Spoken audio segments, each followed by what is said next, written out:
What is up, ladies and gentlemen? We are back with our Let's Build of this particular park. Today we're going to go ahead and focus on a little section here. It's still themed after the World's Fair.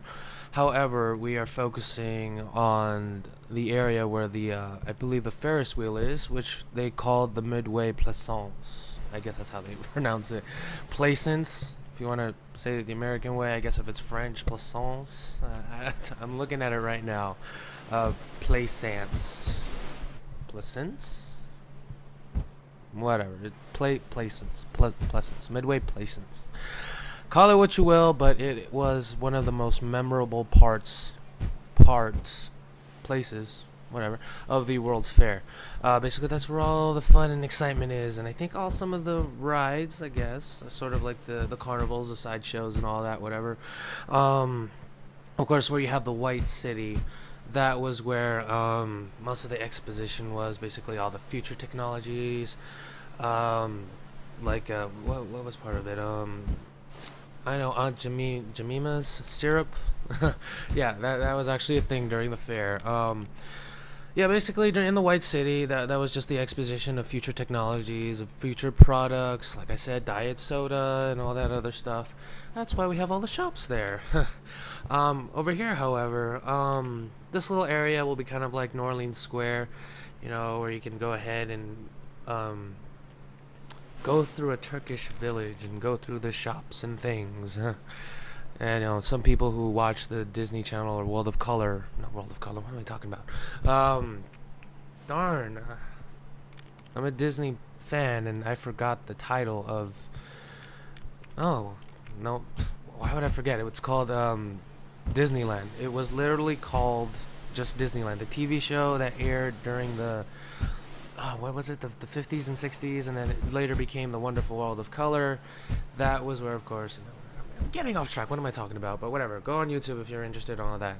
But, yeah, back to what we are building here. It is basically a Turkish village. We're going to go ahead and put in some shops, little areas here and there. Don't worry, there will be a ride. Not right now, though. Not in this video, but next video there is a ride. Speaking of which, I did say next video. That's right. I recorded, I think, 3 videos right now that's already in the wings and ready to be rendered and set up and all that stuff. So, you guess you know what that means? It means more videos for you guys, at least more sporadically, rather than, you know, waiting. I know this one has taken a while since episode 23, I believe, since the last time lapse we had. But, you know, I'm getting on the ball. Don't worry, I'm here. I got about, like I said, 3 videos in the wings right now. But yeah, again, off track again. I need to stay focused. Right now I'm trying to teach you guys something, possibly something that will be unnecessary for your future development as a human being. But it's still a nice tidbit to know. It's random facts that you can learn or tell somebody when you're at a party or something. Whatever. Okay. Back to the Midway. Yeah, it was basically a place where you had all the entertainment, all the shows, all the side shows, which is an interesting fact, again, that you can say at a party. This was the World's Fair that Harry Houdini first did his magic act. So there's a little tidbit right there. Let's see.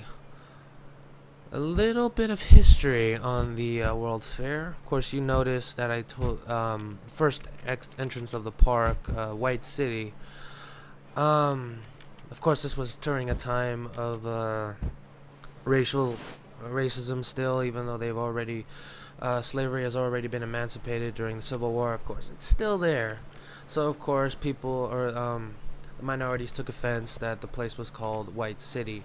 So of course some of the minorities decided to group together, particularly African American people, and try to make an exhibit to show the the achievements that African Americans had post emancipation. But of course, this was the time when racism was at its all-time high. So despite the fact that they did try to, you know, give a good name for themselves during the fair, I don't know, these just people are just total assholes. I mean, well, during part when colored park goers were to go or were going to the fair, like some pavilions, like, you know, the shops and sideshows or whatever, they did, you know, they I don't know how to put this lightly. It's a racist thing. So basically, any colored people that went to the fair, they had this promotion where they would give away free watermelons to them. Yeah, I mean, yeah, that's pretty racist to me. But of course, you know, that was the times back then. That was to be expected during that time. Uncultured swines, blah blah blah. But anyway, there's a little black history or dark. Sorry, no pun intended. Dark history on the God, I'm gonna die now. I'm gonna die. Oh God, I'm gonna get a lot of angry hate videos or hate comments in the thing. I shouldn't have done this. Oh yeah, whatever. No, not whatever. No, now I'm stuck. Now I feel awkward. Yeah, I'm sorry. But this must be told. I'm trying to teach history here about theme parks, even though you're more interested in the video and what I'm building and how to build things. But you know, it's a little something rather than just you watching me build. I mean, you can, you know, ignore my voice, just watch me build. But whatever. A little bit more stuff that they did try to do, of course, was to portray different villages and different cultures throughout the world. Just like they had like Samoan villages, African American or African villages. I think they had tribal dancers. I guess it's kind of the predating of what they did at Disneyland with the Indian village. Which, surprise, surprise, I guess that's where Disney got his idea for Disneyland, which of course the World's Fair. That's what it was about, showcasing, you know, different cultures around the world. Which I will also add here is other interesting thing that I will add into the park that, of course, is not in this video. There's a Viking boat in the World's Fair. I don't know if that's a shocking, interesting tidbit, but I hope during the scenery here, there's going to be some Viking boats that I can put in there, add to the theming. But for now, that's another thing that I'd like to talk about that I cannot do so far because I'm just watching myself build. Let's see here.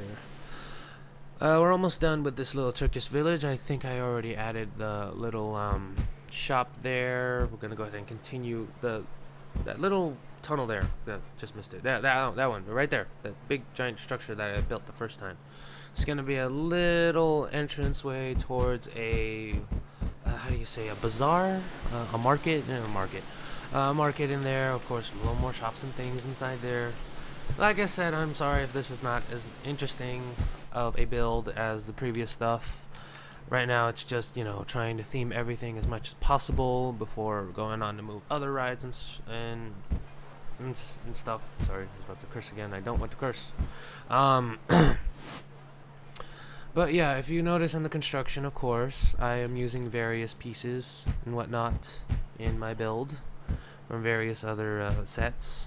I mean, it's like Lego pieces. I mean, I remember when I was a little kid, I had like a box of Legos with every other genre and stuff. I had like pirate stuff, and I got that little iceberg snow theming. Just mashed it all together and built whatever the hell I wanted with those.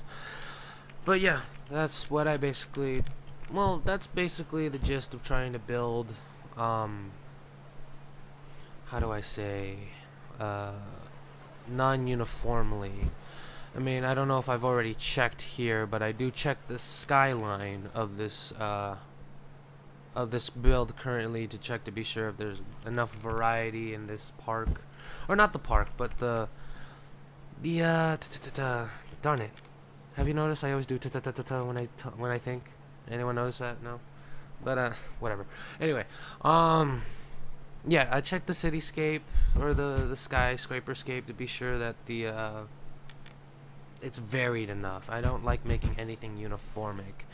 I mean, I did have a bit of problems trying to build the White City because, of course, in the photos, everything looks so nice and formal and straight and neat and tidy. I don't like neat and tidy. I like things varied. I like things different. Everything is ups and downs and different colors and everything. It, pops out to me compared to like something so uniformal.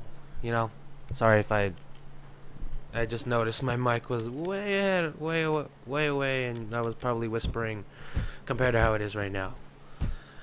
But, yeah, here we go. Go ahead and putting in some barrels and vases. Even though, of course, they're from the Wild West theme and from the Atlantis theme, it still gives that feeling that it is a market where you can buy stuff.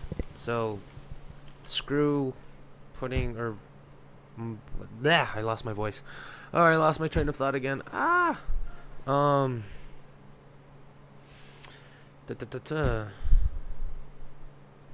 yeah, I got a bazaar there, of course, from the adventure area.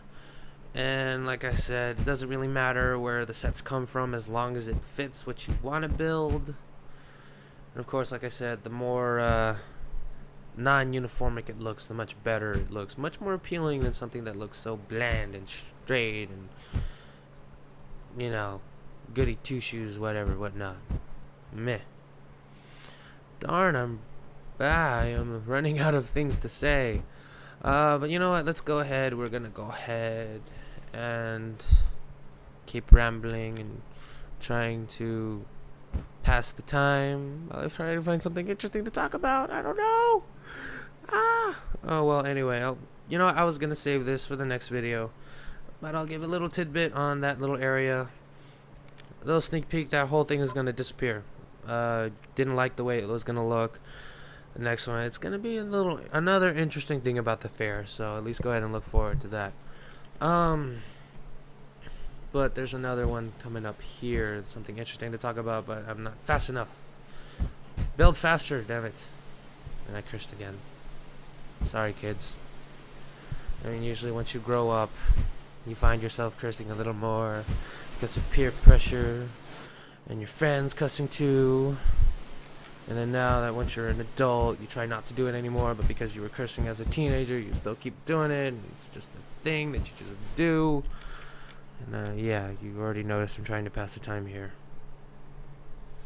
I've been caught. Okay, anyway. Back to a more serious topic about theme parks that I can't think about. I don't know. Okay, sorry. We will, it's not there yet, but I know I'll be building it in the next few minutes. Let's see, I built some shops, and of course at the very end, I built a rather, it's semi-nice. It is surrounded by fountains, which of course I show another trick for fountains. Rather than the one over there, there's another trick here. I believe I'm gonna make it right now. Perfect, here we go. Yay, something to talk about. Okay, so of course I make the fountain. Best thing to do, well, of course I'm going to do the tables. There we go, there's another way of doing tables. Of course we can't put tables, there are no scenery tables for it. But here we go. Making fountains, go ahead and just drag it down. I particularly like the dolphin one, of course, because it's just one spout compared to all the other fountains. But like I said, go ahead and drag it down into the ground.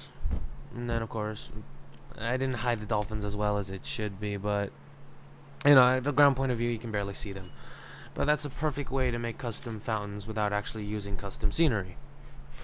I guess if you want to go ahead and experiment, use other types of fountains. And again, like the one before, I used the, what's it called, the whale one in the, for the entrance to the park. That one's, that gets a little bit more complicated rather than just sinking down a fountain here. So, yeah, there's that one. I thought it was going to be a lot longer to talk about, but no, whatever. For this one, I'm going to be building a particular restaurant. During the process of me building it, I was thinking that was going to be like an Italian restaurant. Don't know if that'll quite fit in with the Turkish theming, but whatever. In the World's Fair of 1893, the expositions and all not the expositions, what am I talking about? The villages and the little areas that you go ahead and walk around in.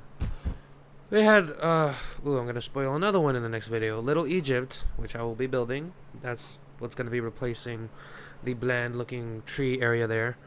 They got Little Egypt. They got a German village, a Turkish village. You can kind of get to where this is going.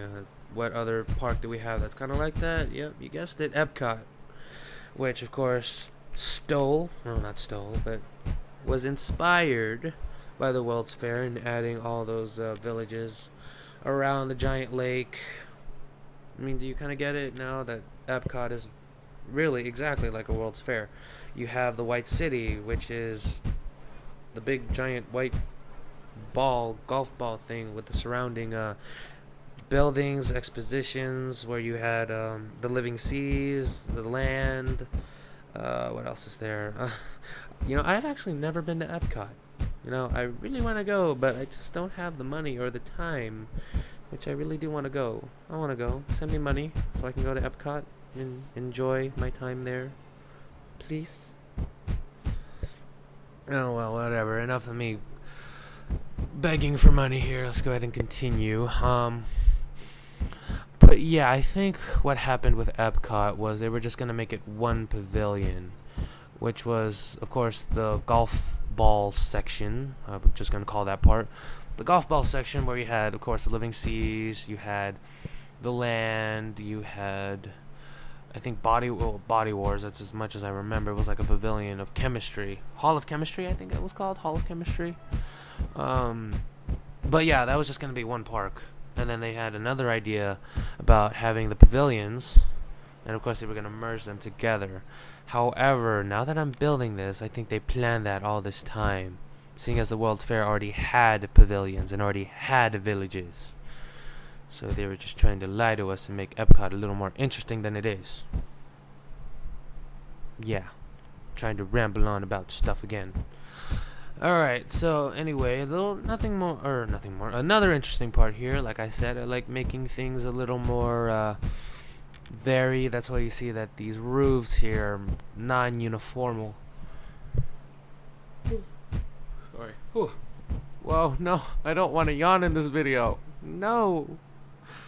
I broke my promise. I'm sorry, guys. Okay, well, I'm going to try not to do that again. But yeah, if you notice that the buildings in the area, or this particular building right here, has various roofs, even though they're all the same color. How I try to make it feel like is as if there's like multiple buildings, even though it's just one. But yeah, it's giving the illusion that there's more there than it is just one building.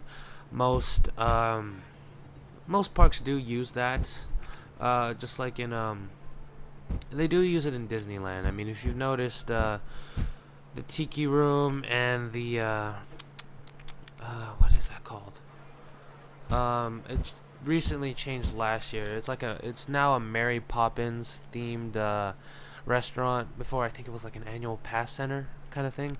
But if you've noticed the roof, anytime you guys go to Disneyland, I think in Magic Kingdom too, they do this too. Check the roof. You're gonna see like a blotched transition. They didn't even try. Well, of course not. I mean, who's gonna look up on the roof and notice things like this?